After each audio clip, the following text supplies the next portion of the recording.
I knew in that moment everything had to change. My name is Tyler. I'm 34 years old, living in Fort Worth, Texas. I was in the break room at Axion that morning, half listening to some podcast about JavaScript frameworks when the email hit. It was Garrett's. Subject line, rates, keep it quiet. I almost didn't open it because I thought it was just another late night rant about budgets, but curiosity got the better of me. I wish I hadn't looked. It was one paragraph, but it cut right to the bone. He said I'd stay at $14 an hour, even though Axion billed me out at $320. And then he added the part that made my stomach flip. He's a desperate divorcee with custody bills. No leverage. He didn't even bother to hide the contempt, just typed it out like it was a fact of life. The worst part? He CC'd the entire dev team. Not one of those guys deserved to see that. For a second, no one said a word. The break room went dead quiet, like all the air got sucked out. Chris, my buddy on the back-end team, stared at his phone with his mouth open. I heard someone drop their coffee cup and it cracked against the linoleum floor. Then came the panic. The stupid recall attempt. Garrett probably realized what he'd done a split second too late, but it didn't matter. The damage was done. I didn't freak out. I didn't even blink. I just sat there, coffee cup in hand, feeling my heart pound so hard I thought my chest would explode. The words on the screen blurred together. No leverage, desperate divorcee, over and over, like they were branded into my skull. I looked at my phone. Chris messaged me on Slack, "Dude, you okay?" But I didn't type anything back. What was there to say? Garrett just laid me out like a piece of meat on a butcher block. Garrett's office was at the end of the hall, glass walls, expensive leather chairs. I saw him pacing back and forth, phone glued to his ear. Probably calling HR or maybe his lawyer, trying to figure out how to spin this. He had that look about him like he'd been caught in a lie, but still thought he could talk his way out of it. I closed the email and leaned back in my chair, just breathing. I thought about Dylan, my 7-year-old, about his inhalers and the out-of-pocket asthma treatments. I thought about all those extra hours I'd picked up, the weekends I'd worked instead of taking him to the park. And it all came back to this, $14 an hour. $14 while Garrett wore a Rolex that probably cost more than my car. I got up, walked out of the break room, and made my way to the bathroom. I needed a minute to pull myself together. In the mirror, I looked like hell. Dark circles under my eyes, hair that hadn't seen a barber in months, but it wasn't the tiredness that shook me. It was the realization that Garrett was right about one thing. I had no leverage. None. I was stuck. Or at least, that's what he thought. Because what Garrett didn't know was that for weeks I'd been quietly building something on the side. Nights spent at my kitchen table, after I put Dylan to bed. I had this idea. A better platform, something faster, simpler, built around real people and not bloated corporate nonsense. I called it NovaShift. Just a name, just an idea, but it was the first thing in months that felt like it was really mine. Back at my desk, I saw Garrett walking toward me, his smile tight, his eyes twitching like he was holding back a snarl. He stopped in front of my chair. "Tyler, can I have a word?" he said, voice all smooth and corporate. I nodded and followed him down the hall, past the dev team who were pretending to work, their eyes flicking up from their screens as we passed. Inside the tiny conference room, Garrett closed the door behind us and turned to face me. "Look," he said, shifting from foot to foot. "About the email, it wasn't meant for you to see. Internal chatter, you know?" I stared at him, not saying a word. He cleared his throat. "I just meant, well, you know how it is. Budgets are tight. We're trying to maximize everyone's value." I almost laughed. "Maximize value," I repeated. My voice was calm, but my hands were shaking. Garrett tried to smile. "Exactly. So let's just move past this. No harm done, yeah?" I didn't answer, because I wasn't sure if I was angry or just done. Done with all of it. When I left that conference room, something inside me had shifted. I didn't know exactly what I was going to do, but I knew I wasn't going to let Garrett keep holding that leverage over me. If he thought I was going to just take it, he was wrong. I went back to my desk and pulled up the NovaShift files on my laptop. My pulse was steady now, my mind clear. I didn't know how long it would take or what it would cost me, but I knew this. One way or another, I was getting out. One way or another, I was done playing Garrett's game. The more value I created, the less they acknowledged it. When I first started at Axion, they gave me the desk by the janitor's closet. The chair wobbled every time I shifted my weight, and the desk itself was an old particle board slab that still smelled faintly of bleach and floor wax. I didn't complain. I told myself it was temporary, just a spot to prove myself. Garrett was all smiles back then. He shook my hand in the lobby, his cologne a little too strong, and said, "You're raw, but we like to invest in potential." He made it sound like I was some underdog in a feel-good sports movie, like he was doing me a favor. $14 an hour, he said, for now. But there'd be a review in 6 months, a chance to adjust my pay in line with the market. I bought it. Hook, line, and sinker. Those first few weeks, I worked like my life depended on it, because it kind of did. I was still fresh off the divorce, moving into a tiny apartment with Dylan, trying to figure out how to be a single dad and keep the lights on at the same time. I'd do anything to keep that paycheck coming. I remember how Garrett used to walk by my corner desk and slap me on the shoulder. "That's the hustle we like to see," he'd say. I'd nod and smile and go back to writing code.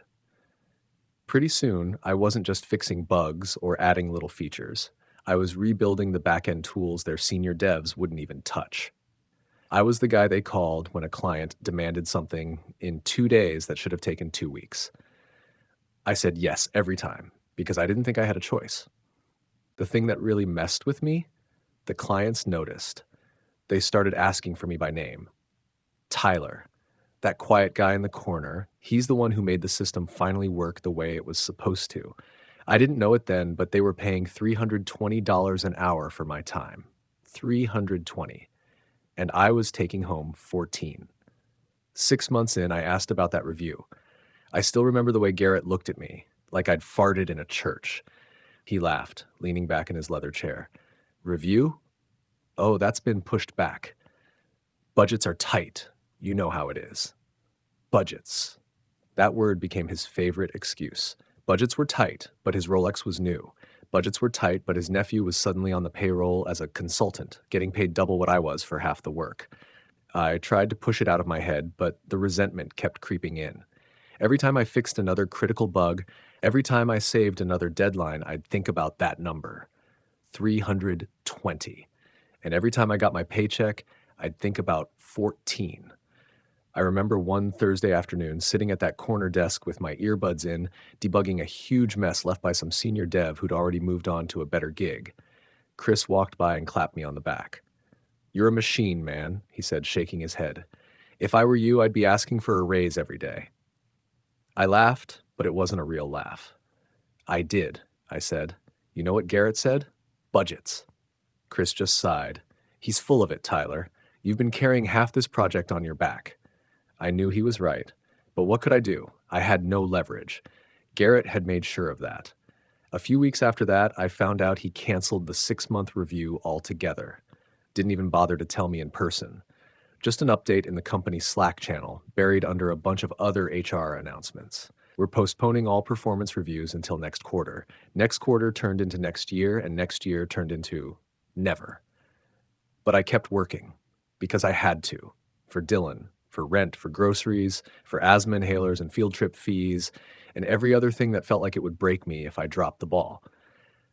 I kept working, but I stopped hoping, because I finally understood what Garrett meant when he said, "We like to invest in potential."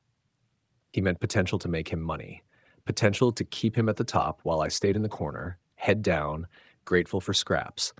One night after everyone else had left, I sat at that wobbly desk and stared at my monitor.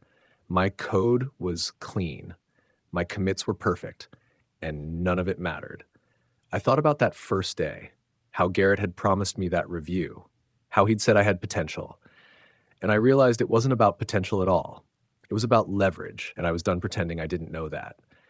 If Axion wouldn't pay me for my worth, I'd make something worth owning. Most nights, after I put Dylan to bed in our cramped one-bedroom apartment, I'd sit at the tiny kitchen table with my crusty old laptop. It was a cheap, refurbished Dell I'd picked up off Craigslist, the spacebar half broken from years of coding marathons. But it was mine, and that meant something. I'd work until 2 or 3 in the morning, headphones in, coffee gone cold beside me. The hum of the refrigerator was the only sound besides the soft buzz of Dylan's white noise machine through the thin wall. My son slept like the dead, so I didn't worry about waking him up. In those quiet hours, it was like the rest of the world didn't exist. The project I was working on, I called it NovaShift. A name I came up with during one of those nights when I couldn't sleep. The kind of name that felt like it meant something. It wasn't just another SaaS product or some cookie-cutter app. It was my shot at taking back everything Garrett had stolen from me. I wanted to build something different, something that actually worked the way people needed it to, something simple and fast and, most importantly, human.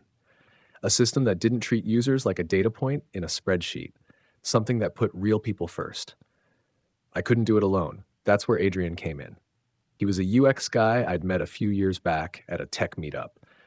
Laid off during the last round of cuts at his agency, but easily the best designer I'd ever worked with. He had a talent for taking clunky, ugly workflows and turning them into something that made sense. I told him about NovaShift over beers at this dive bar in the South Side. I don't have money to pay you, I said, but I can promise you it'll be different. No Garrett's, no bullshit. He just grinned and raised his pint. Let's do it. My girlfriend's already sick of me hanging around the apartment anyway. So that's how it started. Two guys working out of my kitchen on a project that nobody else believed in. We burned through a lot of ramen, a lot of cheap coffee. We argued about everything, colors, layout, the best way to onboard new users, but we always found a way to land on the same page. Adrian would sketch out ideas on scrap paper, his pen moving fast and sure. I'd translate them into code, testing and tweaking until it clicked. I lost track of the number of times we had to scrap entire sections and start over, but each time it felt like we were getting closer to something real. One night, after we'd finally nailed the first prototype, I leaned back in my chair and just looked at it on the screen. Clean lines, fast load times, none of the bloated garbage I'd spent years propping up for Axion. Adrian caught me staring. "Dude, you're smiling," he said. "That's weird." I laughed. "Feels good to make something that's actually mine, you know?" He nodded. "Yeah, feels like the first time in a long time I'm not just a pair of hands for someone else's paycheck." We both knew it was still a long shot. We didn't have investors, we didn't have marketing or PR, but we had something that mattered more. A reason. For me, it was Dylan. For Adrian, it was proving to himself he was more than a layoff slip. The nights blurred together. Some days I'd show up at Axion with my eyes half shut from 3 hours of sleep. Garrett didn't notice, or if he did, he didn't care. He was too busy polishing his watch and making sure everyone knew how important he was. It didn't matter. Every hour I gave to Axion was an hour I stole back in the dead of night. Every line of code I wrote for them just made me more determined to make NovaShift even better. One night, Adrian and I were sitting in the kitchen, the place lit only by the glow of our laptops. My shoulders ached, my wrists burned. But when I looked at the screen and saw NovaShift running smoother than anything I'd ever built, I felt something I hadn't felt in years. Hope. I wasn't doing this to get back at Garrett. Not really. I was doing this because for the first time since I started at Axion, I felt like I had a shot at owning something real. And that was enough to keep me going. I didn't ask her for anything. She asked me to show her what I could build. One morning at Axion, everything was falling apart. Garrett's nephew, Evan, fresh out of college and already acting like he owned the place, was supposed to lead a big client demo for Vantage Systems. It was a huge deal. Millions in contracts if we could deliver. But Evan had no idea what he was doing. He stumbled through his slides, fumbled the data, and forgot half the talking points. I was at my corner desk, watching through the glass as Garrett's face went from smug to panic. He finally waved me in, like a reluctant king summoning a peasant. "Tyler," he said, his voice low and urgent, "can you fix this?" I didn't argue. I just walked into the conference room, laptop in hand. The Vantage team was there, polished, poised, trying not to show how bored they were. But at the head of the table was Lauren McKay. She had this calm, watchful way of looking at everything, like she already knew what was going on but wanted to see how you'd handle it. I introduced myself, quick and direct, then pulled up a live demo of the back end I'd spent weeks polishing. I didn't have time for buzzwords or sales talk. I just showed them how it worked: smooth, fast, no clunky add-ons or half-baked fixes. The room went quiet, but not in a bad way. In the way you feel when something clicks. Evan tried to butt in. Yeah, and the scalability. Lauren held up her hand. Let him finish, she said, her voice calm and clear. So I did. I finished the demo and stepped back. My hands were shaking, but I kept them in my pockets. For a few seconds, no one said anything. Then Lauren smiled, just a flicker, but it was enough. Thank you, Tyler, she said. That was illuminating. After the meeting, while Garrett was busy schmoozing with the other Vantage execs, Lauren handed me her personal card. Let's talk, she said quietly, somewhere outside of this noise. That night, I met her at a coffee shop downtown. She was already there when I walked in, sipping an espresso like she had all the time in the world. She didn't waste time with small talk. Tell me about you, she said. Not Axion, you. I hesitated, but something about her made me trust her. So I told her. I told her about Dylan, about $14 an hour, about the project I'd been building in secret. I didn't give her every detail, just enough to light the fuse. Lauren didn't flinch. She didn't act shocked or surprised. She just leaned back, eyes bright, and said, "Show me." I pulled out my laptop and opened NovaShift. She watched the demo with that same quiet intensity she'd had in the conference room. She didn't interrupt. When I finished, she closed her eyes for a moment, then nodded. It's good, she said. Better than what we're paying for now. I swallowed hard. I'm not looking for a job, I said. I'm looking for something bigger. She smiled. I know. She tapped her finger on the table. I want you to be my team's direct contact. Bypass Axion. Build this the way it's meant to be built. I didn't say yes right away. I knew the risk. Garrett had ears everywhere, and if he found out I was talking to a client behind his back, it could get ugly. But as I walked home that night, the city lights blurring around me, I felt something shift. For the first time in years, I felt seen. Not as a cheap laborer or a line on someone else's invoice, but as someone who could actually build something that mattered. When I got home, Dylan was already asleep, his little chest rising and falling under the Star Wars blanket. I stood there for a minute, just watching him breathe, feeling like I was seeing my own future in his quiet, steady rhythm. I didn't have everything figured out, but I had a start. And for once, that was enough. Garrett went from smug to furious in 30 seconds flat. It was a Tuesday morning, bright and cold. I woke up early, watched Dylan eat his cereal in our cramped kitchen, and tried to ignore the knot in my stomach. I'd been playing it out in my head all night, rehearsing every word. By the time I walked into the Axion office, I felt like I was already halfway out the door. I carried my resignation letter in a plain white envelope. No big speech, no drama, just the facts. I was done. Garrett was in his office when I walked in, his feet propped up on the desk like he owned the whole damn world. He didn't even look up from his phone when I knocked on the glass. Yeah, he said, casual as ever. I stepped in, closed the door, and placed the envelope on his desk. I'm resigning, I said. That got his attention. He glanced at the envelope, then up at me, his smile flickering like a bad signal. You're what? I'm done, Garrett, I said calmly. I'm starting my own tech company, he laughed, a low, mocking sound. You? With what money? He made a show of leaning back in his chair like he was talking to a child who didn't know how the real world worked. I didn't rise to it. I just met his eyes and said, You'll see. For a moment there was silence. Garrett's smile slipped, his eyes narrowing as he leaned forward. Don't be an idiot, Tyler, he said, his voice dropping. You know how this works. You leave now, you're nothing. You'll be back here in 6 months, begging for your job back. I just shrugged. Then I guess we'll see. He leaned back again, his face turning red. You think you're special? You're just another coder. I can replace you in a week. I didn't say anything. I didn't have to, because we both knew he was bluffing and we both knew he was scared. He stood up suddenly, pushing his chair back so hard it slammed into the wall. Fine, he snapped. Get the hell out. I picked up the envelope and left it on his desk. As I turned to leave, I heard him mutter under his breath, You'll regret this. I didn't look back. I just walked down the hall, past the dev team who were pretending not to watch, past the rows of cheap cubicles and flickering screens. Each step felt like shedding a layer of something I'd been carrying for way too long. When I reached the elevator, I let out a breath I hadn't realized I'd been holding. My phone buzzed in my pocket. It was a message from Lauren.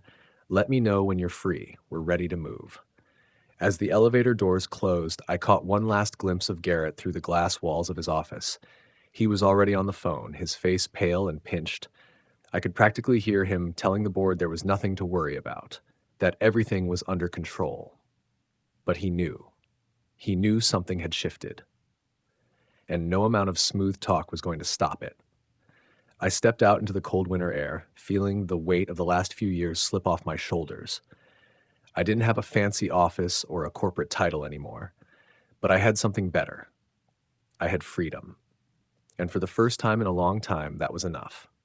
We had 2 weeks to replace Axion's system, and I wasn't going to let them down. After I handed in my resignation, it didn't take long for Garrett to show his true colors. First, he started firing the low-paid devs who'd ever backed me up in a meeting or cracked a joke at his expense. They were kids mostly, fresh out of boot camps, working crazy hours for peanuts. One by one, I saw their names disappear from the Slack workspace. I wasn't surprised. I'd seen how Garrett played the game for years. He didn't just fire people. He erased them, made sure no one would even remember their names. But this time, I wasn't going to be part of it.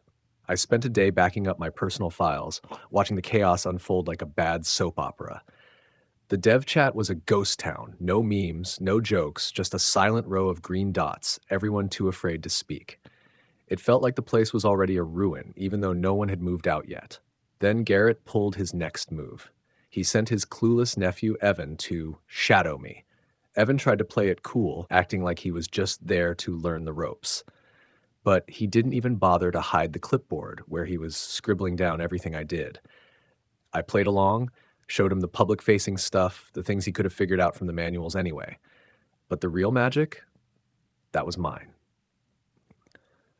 The real magic was in the work I'd been doing on NovaShift, the platform that was finally starting to feel like more than a dream. I was still figuring out how to go from side hustle to real company when Lauren texted me out of the blue. Lunch, important. Don't delay. We met at a tiny diner off Main, the kind of place that still smelled like stale coffee and old leather booths. She got straight to the point. "We want NovaShift to replace Axion's system," she said, folding her hands on the table. "We're prepared to move fast, but it has to be airtight. No mistakes." I almost laughed. "You know we're two guys working out of my kitchen, right?" Lauren didn't blink. "And I know you're the only one who can do it. You've already proven that. So how fast can you move?" I thought of Dylan's inhalers, the way Garrett had smirked when I handed him my resignation, the years of grinding for nothing. I looked her in the eye and said, "We can move in 2 weeks."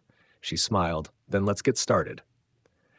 When I got home that night, I called Adrian. "Vantage wants to go live in 2 weeks," I said. He let out a low whistle. "Damn, that's soon." I leaned back in my chair, staring at the cracked ceiling of my apartment. "We can do it," I said. My voice was calm, steady, because I wasn't just guessing. I believed it.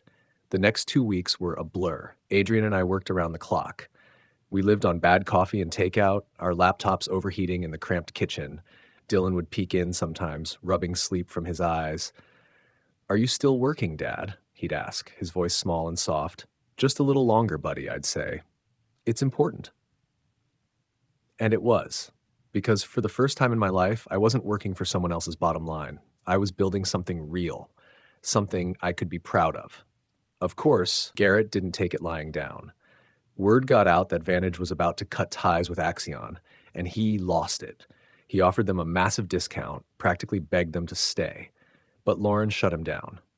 "We're done with you," she told him in an email that someone on the Vantage team forwarded to me. "We trust Tyler." Reading that, I felt something crack open in my chest, a flicker of hope, something I hadn't felt in years. The pressure was insane, but I didn't care. Every night, I'd watch the system take shape on the screen, clean, fast, exactly what I'd always wanted to build. And every night, I'd think about Garrett pacing his office, trying to figure out how he'd lost control. He thought he was the only one who could win. He never saw me coming. By the end of those 2 weeks, NovaShift was ready. And for the first time in years, so was I. I wasn't scared. I was angry and prepared. The day before the launch, I was at my desk when I got the call from Dylan's school. Your son's having an asthma attack, the nurse said, her voice shaking. I dropped everything and sprinted out the door. I was halfway to the parking lot when Garrett blocked my path, face flushed and sweaty. Where do you think you're going? He demanded, his hand shooting out to grab my arm. You're abandoning your post during a crisis? We're hours from deployment.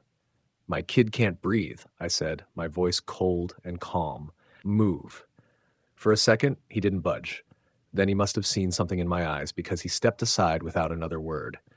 I didn't even look back. At the school, Dylan was in the nurse's office, his little face pale and pinched. I held his hand, whispering, "Breathe with me, buddy," until he calmed down. It took an hour, but he finally caught his breath. I promised him I'd never let him feel like he was alone. I meant it. When I got home that night, there was a message from my lawyer. Tyler, Axion's suing for IP theft. They're accusing you of stealing proprietary code. I sat there for a second, staring at the phone like it was some bad joke. I should have felt panic, but instead all I felt was a steady, burning anger, because I'd seen this move coming a mile away. I called my lawyer back. They can't touch NovaShift, I said. Every line is mine. You're right, she said, but it's going to get messy. Let it. The next morning, Lauren texted, "We have a meeting with 3 other former Axion clients. They want to see NovaShift." It was like the whole game had changed overnight.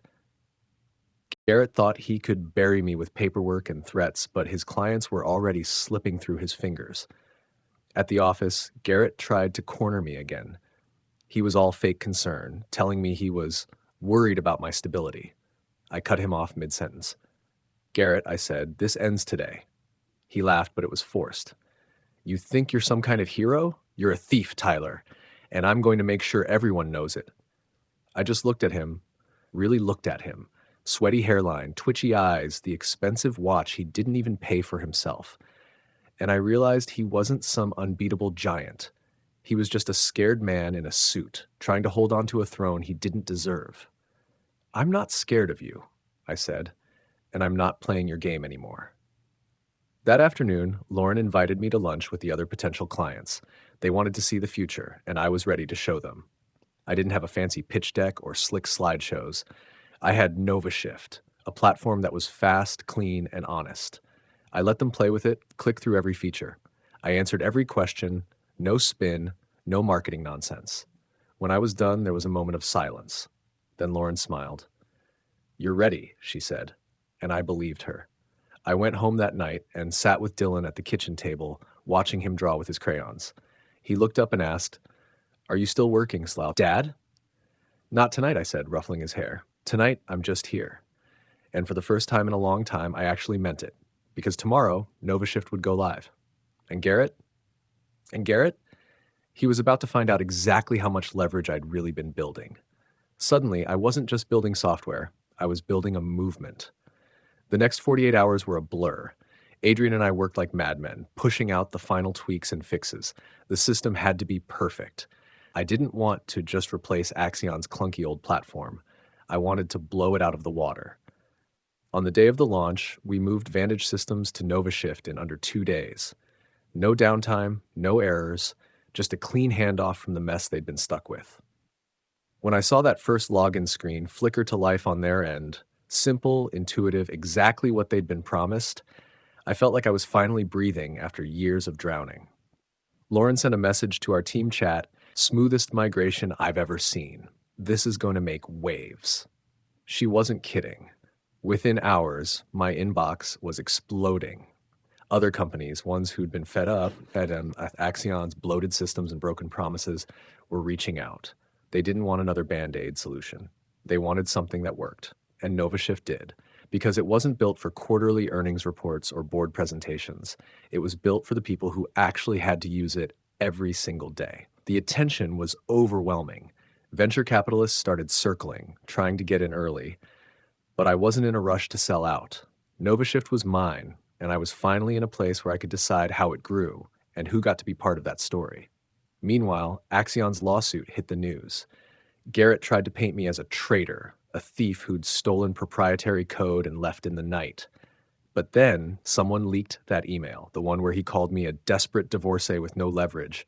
It spread like wildfire. It didn't go over well. The board called an emergency meeting. By the end of the week, Garrett was gone. I didn't celebrate, but I did feel a quiet satisfaction knowing he was finally being held accountable for what he'd done. He didn't just lose me, he lost the whole game. I remember sitting at my kitchen table late that night, watching Dylan sleep on the couch, his sketchbook clutched in his arms. My phone was still buzzing with new messages, new opportunities. But for a moment, I let it all go quiet. I thought about that first night I'd opened NovaShift on my old laptop, the hum of the fridge in the background, the hope in my chest. I thought about the years Garrett spent telling me I was nothing, that I'd never have any leverage. And I realized this wasn't just about proving him wrong. It was about proving to myself that I was always worth more than $14 an hour. That I wasn't just building code, I was building a future. And for the first time in my life, it was mine. I was once the guy nobody saw, now I'm the name on the contract. A couple months after NovaShift took off, I was at my desk late one night when an email popped up. The subject line just said, "Advice?" I almost didn't open it.